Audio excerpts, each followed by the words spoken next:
India glitz ரசிகர்களே வணக்கம். இப்போ நாம் கடல் பற்றி பேச போகிறோம். உடனே வானிலை அறிக்கையான்னு கேட்காதீங்க. கடல்னு ஒரு படம் ரிலீஸ் ஆகிருக்கு இல்லையா? ஆமாம், இப்போ படம் ரிலீஸ் ஆகுதுன்றது ஒரு பெரிய சர்ப்ரைஸாக இருக்குல்ல. கரெக்டு. எந்த படம் எப்போ ரிலீஸ் ஆகும்னு தெரியல, எது ரிலீஸ் ஆகாதுன்னு தெரியல. இந்த ஊரில் பார்க்கலாமா, எந்த ஊரில் பார்க்கணும்? அஃப்கோர்ஸ் கடலுங்கிறதுனால நீங்கள் கடல் பீச் இருக்கிற ஊர் எல்லாமே பார்க்கலாம். நீங்கள்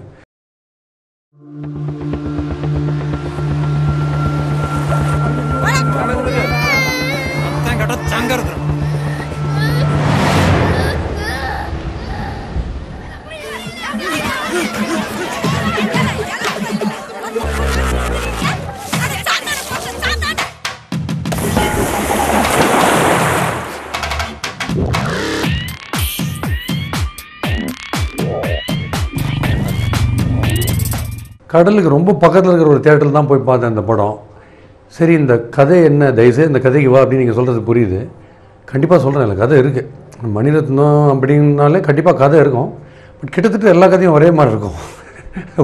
உடனே நான் கலாய்க்கிறேன்னு நினைக்காதீங்க. ஏங்க, ஆமாங்க, இப்போ நீங்கள் ரோஜா எடுத்திங்கன்னா பாருங்களேன், ஒரு பெண்மணி, அவங்க ஒரு ஹவுஸ் ஒய்ஃப் தான். இருந்தாலும் கம்ப்யூட்டர் இன்ஜினியர் ஹஸ்பண்டை எங்கெங்கேயோ போய் கன்னியாகுமரியிலேருந்து காஷ்மீர் வரைக்கும் போய் போலீஸு, மந்திரி, பிரைம் மினிஸ்டர், ஒபாமா எல்லாரையும் தாண்டி போய் மீட்னு வருவாங்க ஹஸ்பண்டை. அது ரோஜா. ராவன் கேட்குறீங்களா? ராவன் அப்படியே விட்டாங்க. ஹஸ்பண்ட் வந்து போயிட்டு காட்டில் கடத்தப்பட்ட ஒய்ஃபை வந்து போய் அங்கேருந்து மீட்டு எடுத்துன்னு வருவார்.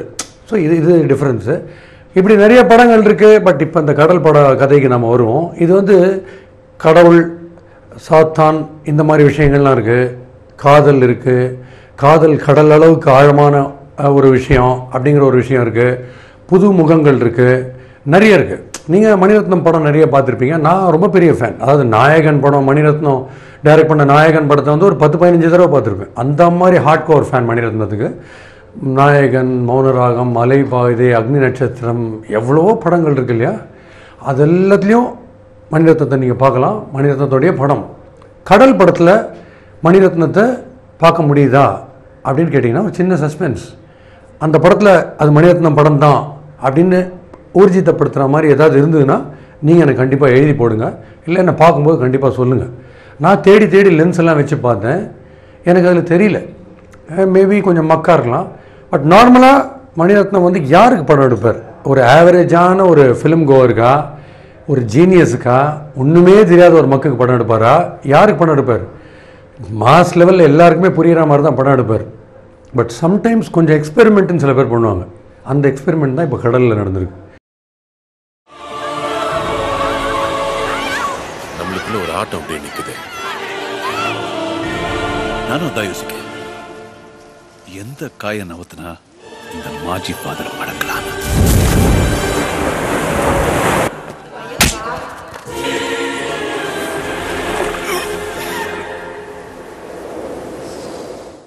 நீங்கள் இதில் எந்தெந்த காட்சிகள் உங்களுக்கு புரிஞ்சுது? இல்லை ஒருவேளை எடிட்டிங் டேபிளுக்கு போகிறதுக்கு முன்னாடி எல்லா காட்சிகளையும் எடுத்துகிட்டு இதெல்லாம் அசம்பிள் பண்ணுறதுக்கு முன்னாடியே படத்தை போட்டாங்களா? இது என்ன ஸ்க்ரீன் பிளே? இது யாரை லவ் பண்ணுறாங்க? யார் நல்லவர், யார் கெட்டவர்? நீங்கள் நல்லவரா கெட்டவரா அப்படின்னு நாயகனில் ஒரு டைலாக் வருமே. ஸோ அந்த மாதிரி இது யார் நல்லவர், யார் கெட்டவர், இப்படி பல கேள்விகள் அந்த படத்தில் இருக்குது. அதை பார்க்கும்போது உங்களுக்கே புரியும். பாசிட்டிவாக சொல்லணும்னா அரவிந்த் சாமி கம்பேக் அப்படின்னு நாங்கள் ரொம்ப நாள் கழிச்சு அந்த ரோஜாவில் பார்த்த ஹேண்ட்ஸமான அரவிந்த் சாமி கம்பேக். உடம்பெல்லாம் எக்ஸசைஸ்லாம் மட்டும் இல்லை, ட்ரிம்மாக இருக்கார். பெரிய ப்ளஸ் பாயிண்ட் அவருடைய கேரக்டரைசேஷன். ஃபாதர் ரோலில் வர்றாரு. ஃபாதர்னா சர்ச் ஃபாதர், அந்த ஃபாதர் ரோலில் வர்றார். அண்டு எமோட் பண்ணுற விதம், கண்ணிலேயே நடிக்கிறது, பேசுறது, கனக்கச்சிதமாக பேசுறது, இது எல்லாத்துலேயுமே அரவிந்த் சாமி ஸ்கோர் பண்ணுறாரு. Biggest plus point, only plus பாயிண்ட்டுன்னு கேட்குறீங்களா? அது எனக்கு தெரியாது, நீங்கள் பார்த்துட்டு சொல்லுங்கள். அரவிந்த் சாமி ரொம்ப பெரிய ப்ளஸ் பாயிண்ட் படத்தில். ஓகே, அவர் வர சீன்ஸை வந்து கண்டிப்பாக பார்க்கலாம். அந்த மாதிரி நல்ல ஹெல்த்தியாக இருக்கா அந்த சீன் டேக்கிங்ஸ்லாம். எனக்கு பேர் சாம். நான் தான் சர்ச்சுக்கு புதுசாக வந்த ஃபாதர் ஆகும். உன் பேர் என்ன மக்கா? மக்கா.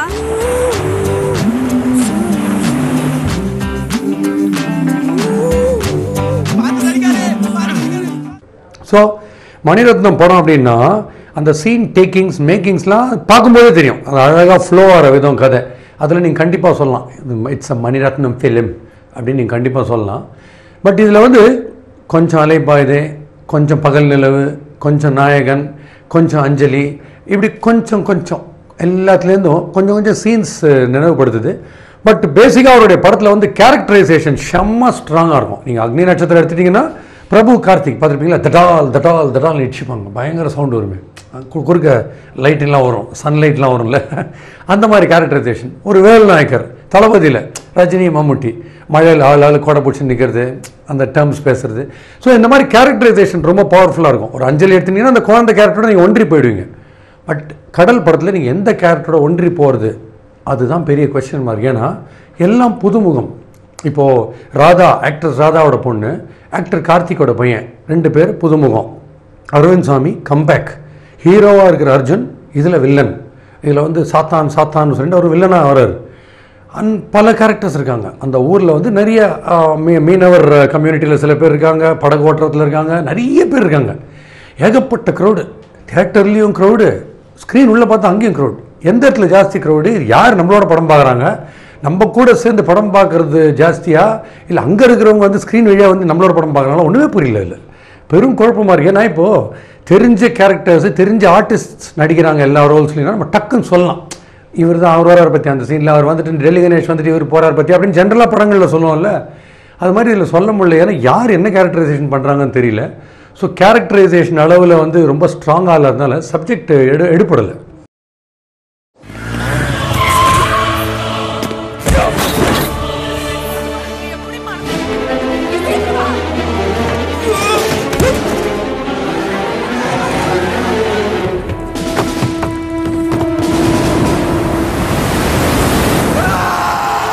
பாம்புல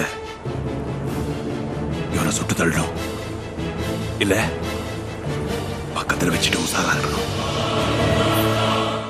இப்போ ஹீரோ புதுமுகம் கார்த்திக்குடைய சன் கௌதம் கார்த்திக் அவர் நடிக்கிறாரு. ஒரு பயங்கர ரஃப் அண்ட் டஃப் ரோல். அந்த மாதிரி ரோல்ஸ் நிறைய மணிரத்னம் படத்தில் இருக்கும். பார்த்தீங்கன்னா ஒரு ஊர் பெரியவர் ஒருத்தர் இருப்பார். ஸோ அவர் ஒன்று பயங்கர தாதாவாக இருப்பார். இந்த படத்தில் அவர் ஃபாதராக இருக்கார். அந்த ஃபாதருக்கு இவர் வளர்ப்பு பையனாக போகிறாரு. அஃப்கோர்ஸ் வில்லன் உங்களுக்கே சொல்லிட்டேன், அர்ஜுன் தான் வில்லன். ஸோ இவர் ஜெயிக்கிறாரு, அவர் ஜெயிக்கிறார். இவர் எப்படியுமே சாந்தம், ஃபாதருங்கிறதுனால சாந்தமாக தான் ஜெயிக்கணும். இவர் வயலன்ஸில் இறங்க முடியாது.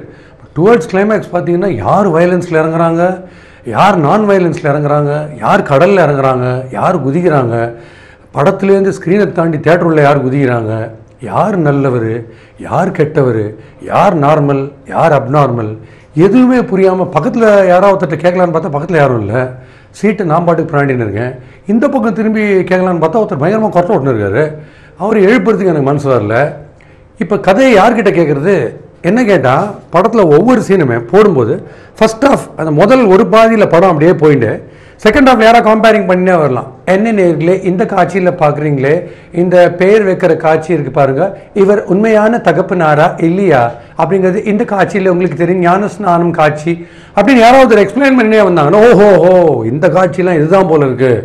இல்லை நம்ம பக்கத்தில் ஒரு டியூஷன் வாத்தியார் இருக்கணும், இல்லை ஒரு கைடாக இருக்கணும் நம்மகிட்ட காட்சிகளை புரிஞ்சுக்கிறதுக்கு.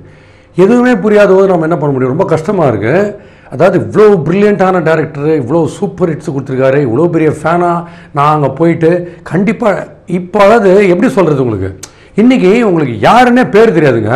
அந்த மாதிரி குட்டி குட்டி டேரக்டர்ஸ்லாம் வந்து தூள் கிளப்பின்னு இருக்காங்க. திடீர்னு இல்லை ஏதோ ஒரு சாதாரணமாக மொபைல் ஃபோனில் ஒரு 2 ஹவர் ஒரு படத்தை எடுத்துகிட்டு தூள் கிளப்பின்னு போயினே இருக்காங்க. அந்த சப்ஜெக்ட் புரியுது. பட் நம்ம ஒரு சூப்பர் டேரக்டர், ஃபினாமினல் டேரக்டர், இவர் ஒரு படம் எடுத்திருக்காரு அப்படின்னு சொல்லிட்டு நாங்கள் போய் உக்காந்துட்டு கம்ப்ளீட்டாக நான் தலையை சொரிஞ்சுன்னு படம் முடியும்போது எனக்கு முடி வளர்ந்துருச்சு, தலையை சொரிஞ்சு. அப்போ நீங்கள் யோசிச்சு பாருங்கள் எஃபெக்ட் எப்படி இருக்குன்னு. மார்க்கெட்டில் ஏஞ்சருக்கு நானே காசு கொடுத்து வாங்குற மாதிரி பண்ணிட்டீங்க. இங்க இந்த மேசக்காரன் சொன்ன யாராக்கும்? நான் தான் பர்க்மன்ஸ். ஒரு சாமியாருக்கு எதுக்கு மேசக்காரன் கதை? பாவம் செய்யறவங்களுக்கு தான் சாமியார்.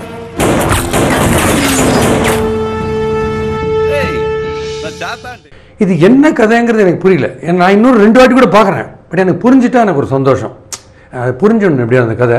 ஏன்னா இது வந்து அவுட் அண்ட் அவுட் லவ் ஸ்டோரியா, புதுமுகங்கள் 2 பேருடைய லவ் ஸ்டோரி.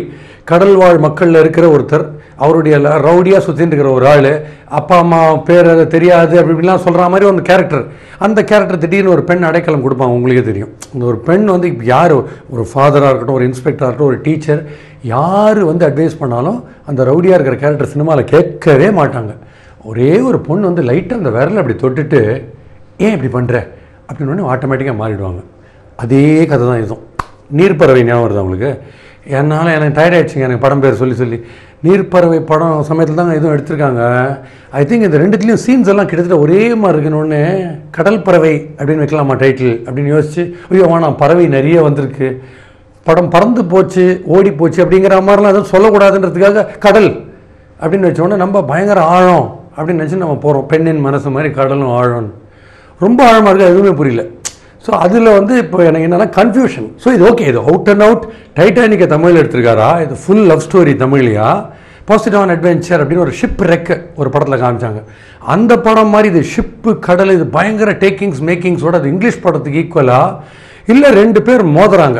ஒரு நல்ல ஃபாதர் ஒருத்தர், ஒரு கெட்டவர் ஒருத்தர், அர்ஜுன் கேரக்டர். இவங்க 2 பேருக்குள்ள ஒரு மோதல், கடவுளா சாத்தானா அப்படின்ற மாதிரி ஒரு மோதலா. இது என்னன்னு புரியல. ஏன்னா எல்லா சுச்சுவேஷன்ஸையும் அங்கங்கே ஒவ்வொரு சீனை காமிச்சு இது ஒரு மணிரத்னம் ஃபிலிம் ஃபெஸ்டிவல் மாதிரி. இது வரைக்கும் நான் எடுத்த படங்கள்லேருந்து சில சீன்ஸ் எல்லாம் போடுறேன், தயவுசெய்து பாருங்கள். இதில் நம்ம டாப் 10 அதுக்கப்புறம் நம்ம வரிசைப்படுத்தலாம் அப்படின்னு சொன்ன ஒரு சவாலா எதுவுமே புரியல எனக்கு நிஜமாவே புரியலங்க.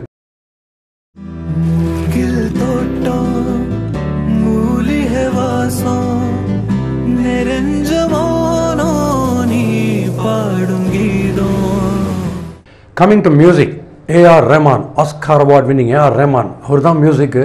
நெஞ்சுக்குள்ளே யாராவது தூங்குறவங்க எழுப்பினா கூட இப்போ அந்த பாட்டு தான் பாடுறாங்க. நெஞ்சுக்குள்ளே அப்படின்னு இந்த பக்கத்தில் தூங்கும்போது ஏலே கிச்சா அப்படின்னு ஒரு பாட்டு பாடுறாங்க. சரி, இது ரொம்ப ஃபேமஸ் ரைட், இல்லைன்னு சொல்ல. சரிங்க, அது ஒரு நல்ல பாட்டு, சூப்பர் பாட்டாச்சு.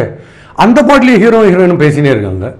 இப்போ நாங்கள் அவங்க பேசுகிறத கேட்குறதா இந்த பாட்டை கேட்குறதா? நீங்கள் பாட்டுக்கு பேசினே இருந்தால் நாங்கள் எதை கவனிக்கிறது? அதில் வேறு ஒரு சின்ன பிரச்சனை இருக்குது.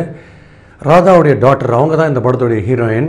ஓகே, அவங்க கேரக்டரைசேஷன் எப்படி இருக்குன்னா கிட்டத்தட்ட ஒரு 3ஆம் பிறை ஸ்ரீதேவி மாதிரியே நடந்துக்கிறாங்க. அதில் ஏய் வர்கீஸ், ஏய் அந்த படம் கூட இது ஃபாஸ்ட்டாக போகுது அப்படிங்கிறாங்க. திடீர்னு எகிரி குதிக்கிறாங்க.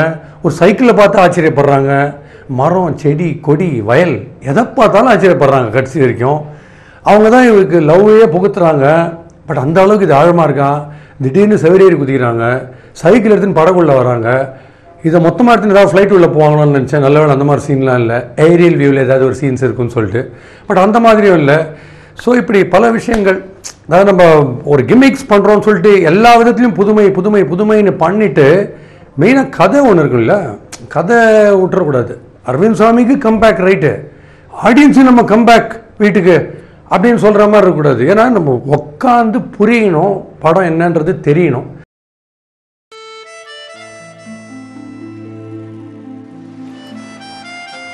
யார்ல இந்த தேவதை? நான் மாத்த முடியாத தொம்மையை மாத்துறது.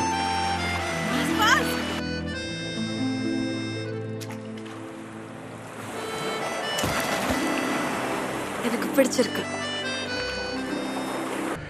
இது எனக்கு என்ன வருத்தமான ஒரு விஷயம், இவ்வளோ ஃபேனாக இருக்கும் இவ்வளோ பெரிய டேரக்டருக்கு, இவர் நம்மளை இந்த மாதிரி புரியாத ஒரு படம் நம்ம கொடுத்துட்டாரு அப்படிங்கிறது என்னுடைய ஆதங்கம். மேபி எனக்கு இதை புரிஞ்சிக்கிற அளவுக்கு மூளை இல்லையா என்னன்னு தெரில. ஒருவேளை உங்களுக்கு இந்த படம் தான் நல்லா புரிஞ்சுதுன்னா 2-3 தடவை பார்த்ததுக்கப்புறம் கதை புரிஞ்சு உங்கள் ரிவ்யூ எனக்கு புரிஞ்சுதுன்னா நான் உங்கள் காலில் கண்டிப்பாக ஊந்துடுறேன். நான் என்னுடைய தப்பை போல்டாக மேடாக போட்டு மைக் வச்சு ஒத்துக்கிறாள். பட் இந்த படம் எனக்கு புரியலைங்க. அதனால் கண்டிப்பாக உங்களுக்கு புரிஞ்சுதுன்னா எனக்கு என்னன்றதை சொல்லுங்கள். இது எப்படி கடைசியாக பஞ்ச் லைன் எப்படி சொல்லலான்னா, புரிந்தது துளி அளவு, புரியாதது கடல் அளவு. All the best.